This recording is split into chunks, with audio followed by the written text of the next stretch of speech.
Secunderabad parliament हल्के की BRS उम्मीदवार पद्माराव गौड़ की इंतखाबी मुहिम तेजी से जारी है। चुनाचे साबिक वजीर व रुकन असेंबली सनत नगर टी श्रीनिवास यादव ने सनत नगर हल्के के बंसीलाल पेट में सिकंदराबाद हल्के पार्लियामान के बीआरएस पार्टी के एमपी उम्मीदवार टी पद्माराव गौड़ की हिमायत में इंतखाबी मुहिम चलाई। इस मौके पर पार्टी कायदीन और कारकुनों ने एमपी उम्मीदवार पद्माराव गौड़ और साबिक वजीर टी श्रीनिवास यादव का पुरतपाक इस्तकबाल किया।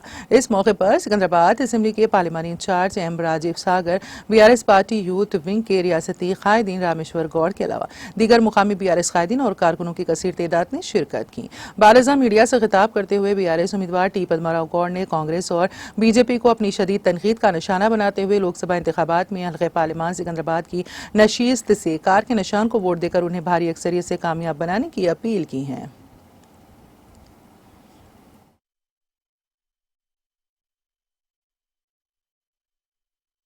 లోపల ఈరోజు బన్సిలాల్ పేట్ పొట్టి శ్రీరామ్ నగర్ ఇవన్నీ చేస్తా ఉన్నాం.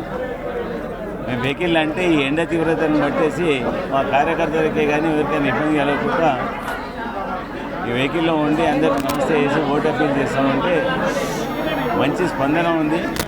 ఇళ్ళకెళ్ళంతా మాకు ఇంకా చూపిస్తూ ఉన్నారు ఓటు వేస్తామని. గ్యారంటీగా 100% ఈ సికింద్రాబాద్ పార్లమెంట్ స్థానాన్ని కైవసం చేసుకుంటాం.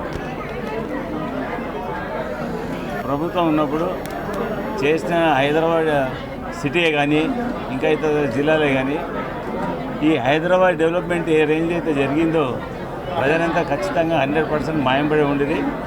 కాగా అసెంబ్లీ ఎన్నికల లోపల కూడా హైదరాబాద్ జిల్లా లోపల మొత్తం టీఆర్ఎస్ ఎమ్మెల్యేలకు ఫేవర్ చేసి మమ్మల్ని గెలిపించడం జరిగింది. అదే మాదిరిగా ఈ పార్లమెంట్ స్థానంలో కూడా మా పక్షాన ఉండి సికింద్రాబాద్ పార్లమెంట్ మెంబర్గా గెలిపిస్తారు. అంబర్పేటలో కాలేరు వెంకటేష్ ఉన్నాడు, ముషిరాబాద్లో ముఠాగోపాల్ ఉన్నాడు. మొత్తం 5 మా ఎమ్మెల్యేలే కదా ఇప్పుడు ఉన్నదంతా. అందులో మొన్న 3-4 మంత్సే అవుతా ఉన్నది ఎన్నికలు జరిగి, అది తాజాగా ఉన్నది.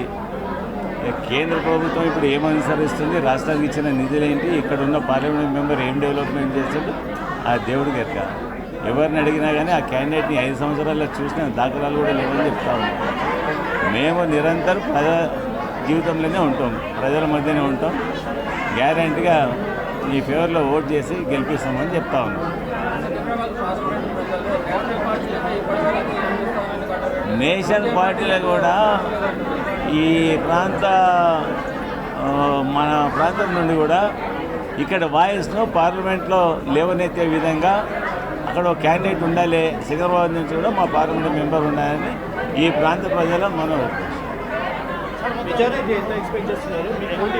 అది ఇప్పుడు ఎట్లా చెప్తావు, రాబోయే రోజులలో చెప్తావు. ఇంకా ఎన్నికలు ఇంకా 20 రోజులు ఉంది కదా. పనిలో ఉన్నాము.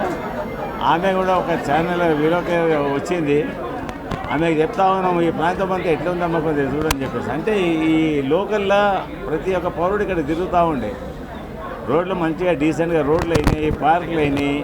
అప్పట్లో మేమున్న ఇప్పుడు డబల్ 2 BHK అయితే చాలామంది లబ్ధి పొందిరు. ఏదో సంక్షేమ పథకాలు చాలా ఉండే అప్పుడు.